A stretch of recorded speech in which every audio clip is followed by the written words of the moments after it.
আকাঙ্ক্ষা কখন লোভে পরিণত হয়ে যায় তা কেউ বলতে পারে না। এবার তার পরিণাম কি হতে পারে তাও আমরা কেউ জানি না। আজ আমি আপনাকে বলছি, কোনো ব্যক্তি সবথেকে বেশি ক্ষতির সম্মুখীন তখনই হয় যখন সে এটা মনে করে যে সে সবথেকে বেশি সুরক্ষিত স্থানে রয়েছে। সে ভাবে যে সে সেখানে সুরক্ষিত রয়েছে। সে তখন অসাবধান হয়ে পড়ে, আর তখনই তাকে জীবনের সবথেকে বড় ক্ষতির সম্মুখীন হতে হয়। নিঃস্ব হয়ে যাওয়ার পরিস্থিতি কোনো মানুষের জীবনে তখনই আসে যখন তার কাছে প্রচুর সম্পত্তি থাকে এবং সে তার থেকেও অনেক বেশি সম্পত্তি অর্জন করতে চায়। সেই অনেক বেশি সম্পত্তি অর্জন করার চেষ্টায় সে এমন কিছু করে বসে যার ফলে তাকে সমস্ত সম্পত্তি হারাতে হতে পারে। একজন রচনাকার নিজেই নিজের প্রতিভা একদম শেষ করে দিতে পারে যখন সে অনেকগুলো কাজ নিজের কাঁধে নিয়ে নেয়। একটা গুরুত্বপূর্ণ কথা সবসময় মনে রাখবেন, আজ আপনি যেখানেই থাকুন না কেন, যেমনই যে কোনো স্থানেই থাকুন না কেন, এর পেছনে আপনার আকাঙ্ক্ষার একটা বিশাল ভূমিকা রয়েছে। কিন্তু মনে রাখবেন, আপনাকে শিখতে হবে যে কখন আর কিভাবে নিজের উচ্চাকাঙ্ক্ষাগুলিকে লাগাম পরাতে হবে, কারণ এটা অত্যন্ত আবশ্যক। তাই আসুন আর আমার সাথে ভালোবেসে বলুন, রাধা রাধা। রাত্রে আমরা সুখ নিদ্রা লাভ করি, আমরা স্বপ্ন দেখি, ভবিষ্যতের পরিকল্পনা করি, খুব ভালো লাগে।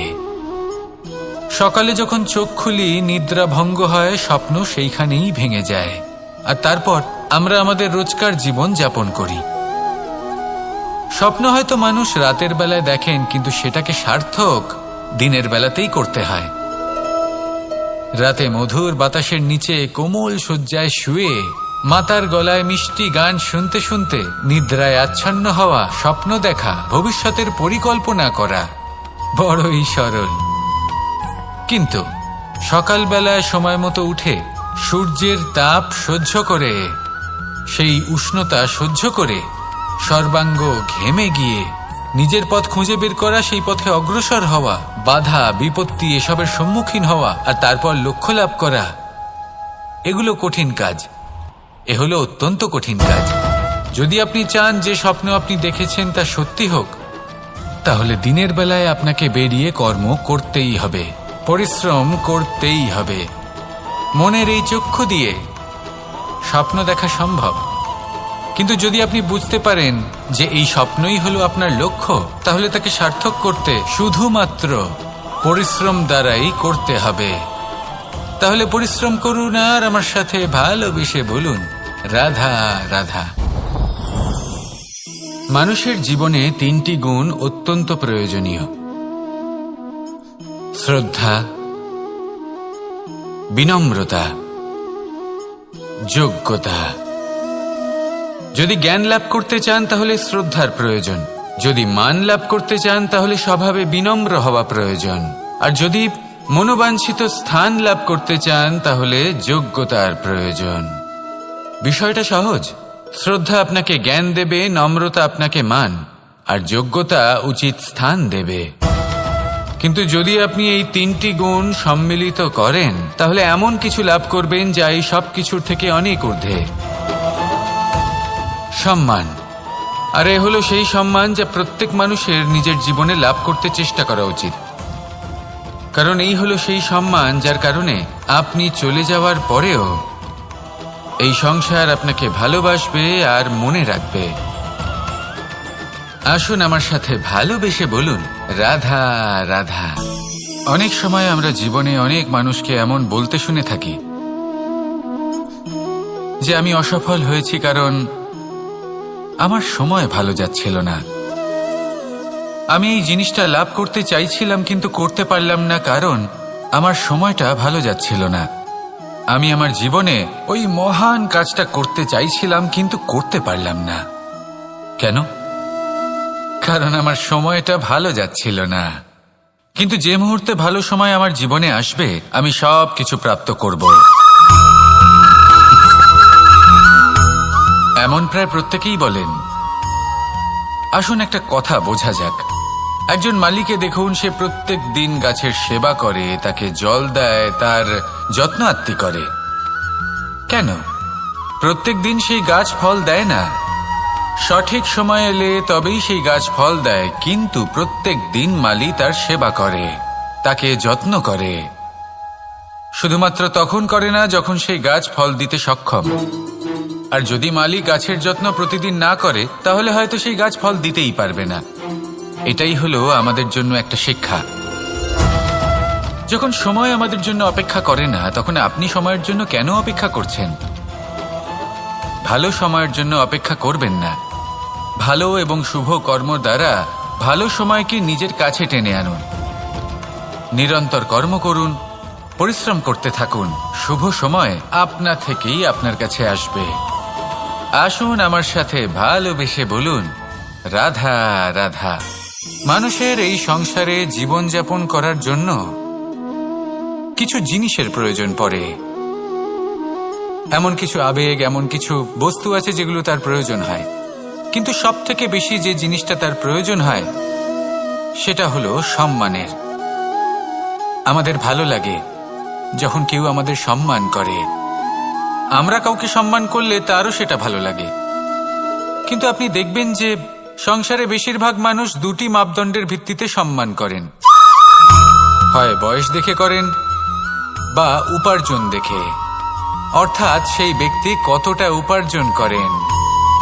এবার ভেবে দেখুন, এটা আবশ্যক নয় কারোর বয়স যদি বেশি হয় তার বুদ্ধিও ততটাই বেশি হবে। আবশ্যক এটাও নয় যে কোনো ব্যক্তি যদি অত্যন্ত ধনী হন বা তার মনও নির্মল হবে বা তিনি সৎকর্ম করবেন বা এমন কোনো কর্ম করবেন যাতে উনি সম্মান লাভ করতে পারেন। হতে পারে উনি ধনী কিন্তু দুশ্চরিত্র। সেই জন্য বয়স বা উপার্জন দেখে কোনো ব্যক্তিকে সম্মান করবেন না। কর্ম দেখুন।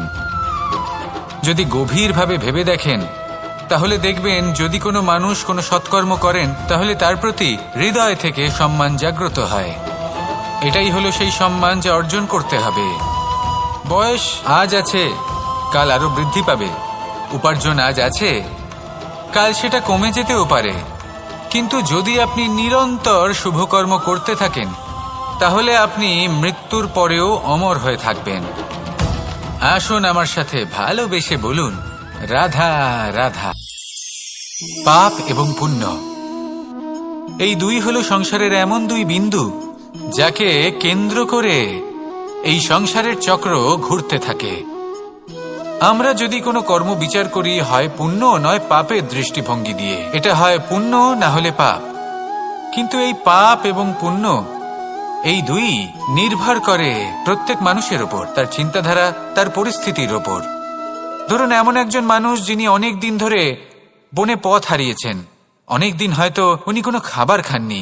এবার এমন পরিস্থিতি চলে এসছে যে এবার যদি উনি খাবার না খান তাহলে হয়তো জীবিতই থাকবেন না। আর এমন অবস্থায় ওনার সামনে যদি কোনো প্রাণী আসে তাহলে তাকে শিকার করা, এটা কিন্তু তার কাছে পাপ নয়। এটা তো জীবিত থাকার একমাত্র উপায়। এটা তার কাছে পুণ্য সম।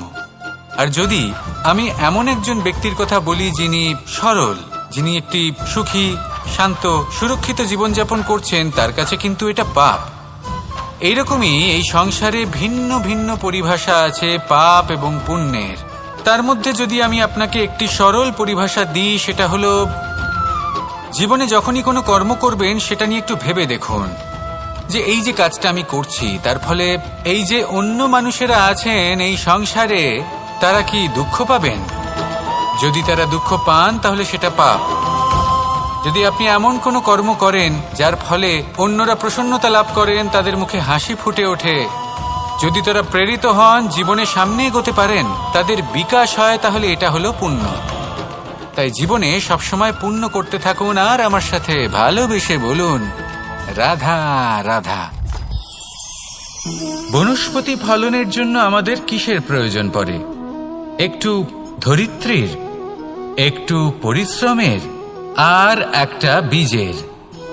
এবার যদি মানুষের কথা বলি তাহলে এখানে ধরিত্রী হলো মানুষের এই জীবন, যেখানে মানুষ নিজের ইচ্ছের ফল ফুল ফলন করতে চায়। পরিশ্রম হলো আমাদের কর্ম, আর বীজ হলো আমাদের নির্বাচন। আমাদের বেছে নিতে হবে যে আমরা কি বপন করব, আম নাকি ফণি মনসা। এর মধ্যে আমরা কি পেতে চাই?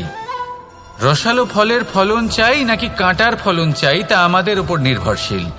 কিন্তু একটা কথা ঠিক, লক্ষ্য যেমনই হোক না কেন, জীবন যেমনই হোক না কেন, যদি আপনি লক্ষ্যের দিকে এগোতে থাকেন তাহলে কর্মের সাথে খামখেয়ালি আচরণ করতে পারবেন না।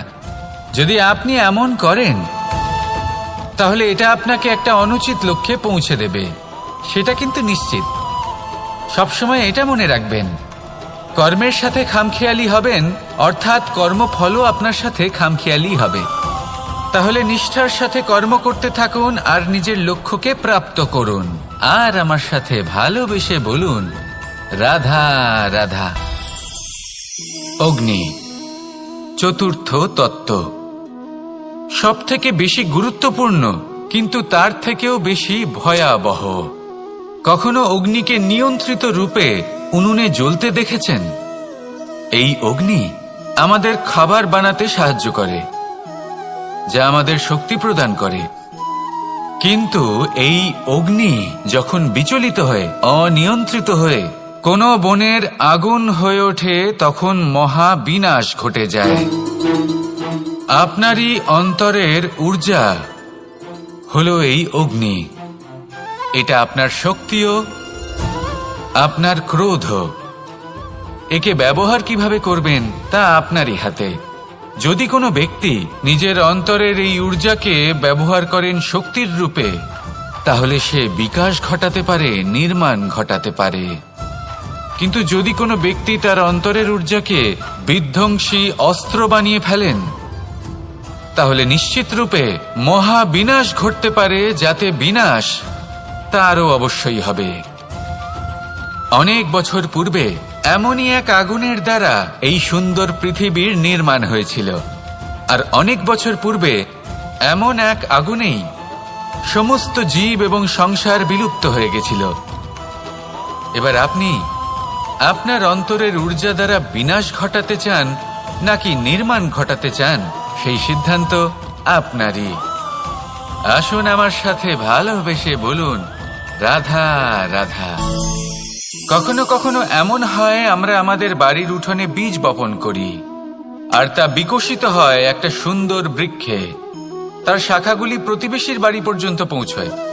ফলের বর্ষণ প্রতিবেশীর বাড়িতেও হয়ে থাকে। আর আমরা ভাবি গাছ আমরা উৎপন্ন করব আর ফল খাবেন আপনারা। এই কেমন কথা হলো? আপনাকে এই কথা বুঝতে হবে যে এসব হলো ভৌতিক বস্তু, সাংসারিক বস্তু। কখনো নিজের বাড়ির বাগানে ভালোবাসার গাছ বপন করে দেখুন। তার শাখাও প্রতিবেশীর বাড়ি পর্যন্ত পৌঁছবে, ফলের বর্ষণ সেখানেও হবে। কিন্তু সেই ফল চাইতে আপনাকে যেতে হবে না, সেই ফল দ্বিগুণ মাত্রায় আবার আপনার কাছেই ফিরে আসবে। তাই নিজের বাড়িতে আর নিজের মনে ভালোবাসার গাছ উৎপন্ন করুন। এই জীবন প্রসন্ন হয়ে বলবে, রাধা রাধা। অ দিয়ে অন্ত, আ দিয়ে আরম্ভ, এই দুইয়েরই রাশি সমান। যদি আপনি মন দিয়ে দেখেন তবে দেখবেন এদের সম্পর্ক খুবই নিবিড়। কিভাবে? যখন কোনো কিছু শুরু হয় এটা নিশ্চিত হয়ে যায় যে তা সমাপ্তও হবে। আরম্ভই যদি না হয় তার সমাপ্তও হবে না। যা আরম্ভ হয়েছে তার সমাপ্তি হলো অবশ্যম্ভাবী। এটাই হলো প্রকৃতির নিয়ম, একে এড়ানো যায় না। এবার এই কথা আমরা সকলে জানি। এবার মানুষ কি ভাবে যে সমাপ্তির পরে কি হতে পারে, এর উত্তর তাদের কাছে নেই। তাদের উচিত অন্য কোনো বিষয় ভাবা যা বেশি গুরুত্বপূর্ণ। এবার মানুষ এটা জানে না যে মৃত্যুর পরে কি হতে পারে, কিন্তু এই কথা অবশ্যই জানে যে জন্ম থেকে মৃত্যু পর্যন্ত এই সময়, যাকে আমরা জীবন বলে থাকি, এই সময় আমরা কর্ম করতে পারি। এই কথা তো আমরা জানি। তাহলে এমন কি কর্ম করা যেতে পারে যা আমাদের সমাপ্তির পরও আমাদের প্রাসঙ্গিক করে রাখতে পারে, এই বিষয়ে ভাবা উচিত। যে জন্মগ্রহণ করেছে তার মৃত্যু হবেই, এটা সাধারণ বিষয়। কিন্তু ইতিহাস আজও সেই সকল মানুষজনকে স্মরণ করেন যাদের এই সংসার তাদের মৃত্যু নয়, বরং তাদের জীবনকালে যে কর্ম তারা করেছেন তার দ্বারা মনে রাখেন। সেই কর্মের কারণে এই সংসারে তাদের নাম, তাদের কর্ম, তাদের ব্যক্তিত্ব, তাদের কীর্তি অমর হয়ে থাকে এবং থাকবে। আপনার কাছে এতটা সময় নেই যতটা আপনার মনে হচ্ছে আপনার কাছে আছে। সেই জন্য যত শীঘ্র সম্ভব শ্রেষ্ঠ কর্ম করুন, যতটা পারবেন ততটা অধিক সুকর্ম করুন। এই সংসারে নিজেকে অমর করে তুলুন আপনার মৃত্যুর পরেও, আর আমার সাথে ভালোবেসে বলুন রাধা রাধা। উমা, এ কি? আমি কখন থেকে এখানে অপেক্ষা করছি, হাত পেতে দাঁড়িয়ে রয়েছি যাতে একটা ফল আমার হাতে এসে পড়ে এবং সেটা আমি খেতে পারি। কখন থেকে অপেক্ষা করছি, কিন্তু সেটা হচ্ছেই না। এবার আপনি বলবেন যে এসব কি বলছি, এ কি অদ্ভুত কথা বলছি। যদি ফল খেতে হয় তাহলে আমাকে বৃক্ষে চড়তে হবে, ফলের কাছে পৌঁছতে হবে, তবেই তো ফল পাবো। এবারে এটা অত্যন্ত সহজ ব্যাপার, কিন্তু এই বিষয়টা আপনি নিজের জীবনের প্রসঙ্গে ভেবে দেখুন। লক্ষ্য কোথায় আছে আপনি জানেন, সেই লক্ষ্যে পৌঁছানোর পথ কি সেটাও আপনি জানেন, সেই পথে চলার ক্ষমতাও আপনার রয়েছে, কিন্তু তাও আপনি নিজের লক্ষ্য লাভ করতে পারছেন না। কেন? কারণ আপনি অপেক্ষা করছেন যে লক্ষ্য আপনার সামনে চলে আসবে, কিন্তু তা হয় না। লক্ষ্য সে যাই হোক না কেন, ধন হোক, প্রেম হোক, কোনো সম্মান হোক বা মোক্ষ হোক, যদি আপনি তার দিকে অগ্রসর না হন তাহলে ফল প্রাপ্তি অসম্ভব ব্যাপার, তা কোনোদিনই হবে না। সেই জন্য আপনার চোখের সামনে আপনি যদি নিজের লক্ষ্যকে দেখতে পান তাহলে উঠুন এবং সেই দিকে অগ্রসর হতে শুরু করুন। নিজের অন্তরের সকল অশুভ গুণ দূর করুন, অলসতা ত্যাগ করুন, অজ্ঞানতা ত্যাগ করে দিন এবং চলতে থাকুন। অবশ্যই মনোবাঞ্ছিত ফল লাভ করতে পারবেন। মনে রাখবেন, চলতে থাকলে তবেই লক্ষ্য প্রাপ্তি হবে। অপেক্ষার দ্বারা শুধুমাত্র মৃত্যু লাভ হবে। আসুন আমার সাথে ভালোবেসে বলুন রাধা রাধা। পাখি কখন জন্ম নেয়, কখন উড়তে শেখে, কখন বাসা বানাতে শেখে, কখন নিজের মৃত্যু লাভ করে, এসব আমাদের মধ্যে কেউ জানি না। কিন্তু পাখি একটা কথা খুব ভালো করে জানে, যে এই সংসারে ও যা কিছুই করুক না কেন, এই সংসারে ওকে নিয়ে কিচ্ছু যায় আসে না। এবার আমরা কি করি? কোনো কাজ করার আগে আমরা এটা ভাবি যে এই সংসার যদি আমাকে দেখে ফেলে তাহলে কে জানে এই সংসার কি ভাববে, আমার প্রতিচ্ছবি কেমন তৈরি হবে কে জানে, কে জানে কি হবে আদি ইত্যাদি। এই সব ভাবনায় আমরা মগ্ন হয়ে যাই। কিছুটা এমন ভাবে মগ্ন হই যে বর্তমানের কর্মের এই জীবনের যাত্রাপথে সেই সময়ের আনন্দ উপভোগ করতে ভুলে যাই। এবার দেখুন একটা পাখি কি করে, ওর কর্ম হলো গান গেয়ে চলা। ওই পাখি গেয়ে চলে, কেউ ওর গান শুনুক বা না শুনুক, কেউ আদৌ শুনছে কিনা সেই বিষয়টা নিয়ে সেই পাখির কিছুই যায় আসে না।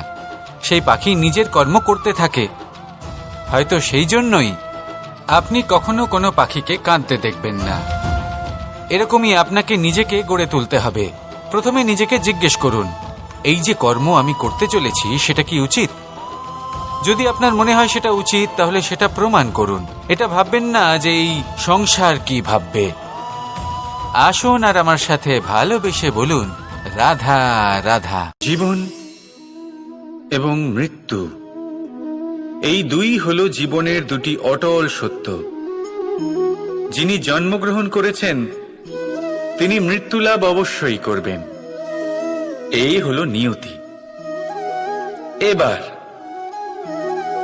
একটা কথা বলি, মৃত্যু লাভ সবাই করেন, কিন্তু জীবন বাঁচতে সবাই জানেন না। সারা জীবন কেটে যায় কিন্তু জীবন ভালো করে বাঁচতে পারেন না, বুঝতেই পারেন না কি করা উচিত। জীবন বাঁচলেও কিভাবে বাঁচবেন? যদি বাঁচেন তাহলে বাঁচুন সেই প্রদীপের মতো, যে নিজের শিখা দিয়ে অসংখ্য প্রদীপকে জ্বালিয়ে তুলতে পারে, যে নিভে যাবার আগেও অন্ধকারের সাথে লড়তে থাকে। হয়তো সেই জন্যই যেখানে প্রদীপ রাখা হয় সেই জায়গাকে পুজো করা হয়, সেই স্থানকে পবিত্র মানা হয়। একটা কথা ঠিক, মৃত্যু সবার হবে, সে আমি হই, সে আপনি হন বা অন্য কেউ হোক। একদিন এই সংসার থেকে চলে যেতেই হবে। কিন্তু আপনি এই জীবনে কি করেছেন সেটাই হলো গুরুত্বপূর্ণ। আর যিনি জীবন বাঁচতে শিখেছেন তিনি মৃত্যুর পরেও জীবিত থাকেন, তিনি অমর হয়ে যান। আপনিও এটাই করুন আর আমার সাথে ভালোবেসে বলুন, রাধা রাধা। সকলে বলেন এবং আমিও বলি যে মানুষ যেমন সঙ্গে মেলামেশা করেন সেরকমই তার স্বভাব হয়ে যায়। এ হলো সত্য, কিন্তু এটা হলো অর্ধ সত্য। হ্যাঁ, বৃষ্টির ফোঁটা যখন সাপের মুখে যায় তখন তা বিষে পরিণত হয়, তাই যখন ঝিনুকের মধ্যে যায় তখন তা মুক্তোতে পরিণত হয়। কিন্তু কোনো ব্যক্তির স্বভাব এ হলো অত্যন্ত গুরুত্বপূর্ণ। কোনো এক ফুলের কথা ভাবুন, সেই ফুলের সাথে জড়িত সেই কাঁটাগুলোর কথা ভাবুন। সহস্র বছর ধরে সেই কাঁটা ফুলের সাথেই লেগে রয়েছে, কিন্তু আজও সেই বিধেই যায়, সেই যন্ত্রণাই দেয়, সুবাস ছড়ায় না। কেন? কারণ বিধে যাওয়া কাঁটার স্বভাব হয়। এটা বোঝেনি। সর্বপ্রথম নিজের মনের ভাবকে বদলাতে শিখুন, তারপরই আপনার সঙ্গের প্রভাব পাল্টাতে পারে। আর যদি আপনি এরকম করেন তাহলে আপনার জগৎ প্রশান্তিতে ভরে যাবে। তাহলে আসুন আমার সাথে ভালোবেসে বলুন, রাধা রাধা। আমরা মানুষেরা কি অদ্ভুত, তাই না? যখন ভুল আমরা করি তখন আমরা চাই আপোষ করে নিতে। এই ভুলই যদি অন্য কেউ করে তখন আমরা চাই ন্যায় হোক। কেন? একই পরিস্থিতিতে দুই রকম আচরণ কেন? দেখুন, যদি আপোষ, ন্যায়, প্রতিকার বা প্রতিঘাতের বদলে আমরা শুধু এবং শুধুমাত্র প্রেম দিয়ে ভরিয়ে তুলি, তাহলে না আমাদের আপোষ করে নেবার আশা থাকবে, না ন্যায় পাবার আকাঙ্ক্ষা। কারণ মানুষ আপোষ বা ন্যায় তখনই চান যখন কিছু নেবার থাকে। কিন্তু প্রেমে তো সবকিছু অর্পণ করে দেওয়া হয়। মনে রাখবেন, সব থেকে বড় আপোষ আর সব থেকে বড় ন্যায় শুধুমাত্র ভালোবাসা। তাহলে আসুন আমার সাথে ভালোবেসে বলুন, রাধা রাধা। যে কোনো বস্তুর বা প্রাণীর আকার, স্থিতি, পরিস্থিতি বা শক্তি দেখে আপনি কি তার ক্ষমতার অনুমান করতে পারবেন? কখনোই না। আসুন আমি আপনাকে উদাহরণ দিই একটা তলোয়ারের।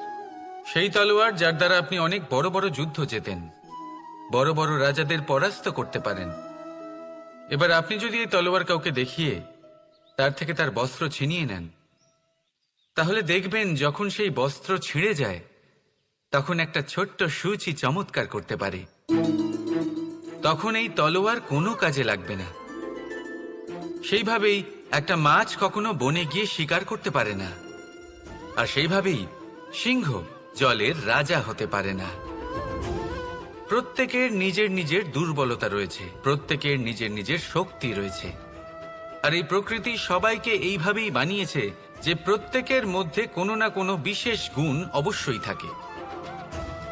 তাই যদি আপনি নিজের মধ্যে বা অন্যদের মধ্যে শুধুই দোষ দেখতে পান তাহলে একটু উপর থেকে দেখুন, সবার মধ্যে বিশেষ গুণ খুঁজে দেখতে শুরু করুন। আপনি বুঝবেন আপনি নিজেও কত বিশেষ আর অন্যরাও কত বিশেষ। আপনি বুঝবেন এই সংসার, এই প্রকৃতি হলো কতটা বিশেষ। তাহলে আসুন আমার সাথে ভালোবেসে বলুন, রাধা রাধা। আপনাকে একটা প্রশ্ন জিজ্ঞাসা করি, জল কোথায় কোথায় পাওয়া যায়? কেউ বলবেন সাগরে, কেউ বলবেন ঝর্ণাতে, সরোবরে, নদীতে। আর এই সবকটা উত্তরই সঠিক। আর এদের মধ্যে সবকটা জায়গাতেই কি পাওয়া যায়? জল। ঠিক সেইভাবেই মানুষের যে কোনো স্বরূপই হোক না কেন, তাতে বাস করেন স্বয়ং পরমাত্মাই। সেই পরমাত্মা যিনি ভালোবাসার বাণী শুনে থাকেন, ভালোবাসার ভাষা বুঝতে পারেন, তিনিই জানেন। এবার সে মাতা দেবকী হোক বা মাতা যশোদা, এই যাত্রা তো শুধুমাত্র মমতার। এবার সে রুক্মিণী হোক বা রাধা, যাত্রা সেই ভালোবাসারই। তাই শুধু ভালোবাসার উপরে মনোনিবেশ করুন, নিজের ব্যবহার প্রেমময় করে তুলুন। আপনার প্রত্যেকটা সম্পর্ক, প্রত্যেকটা বন্ধন পবিত্র হয়ে উঠবে। তাই আসুন আর আমার সাথে ভালোবেসে বলুন, রাধা রাধা।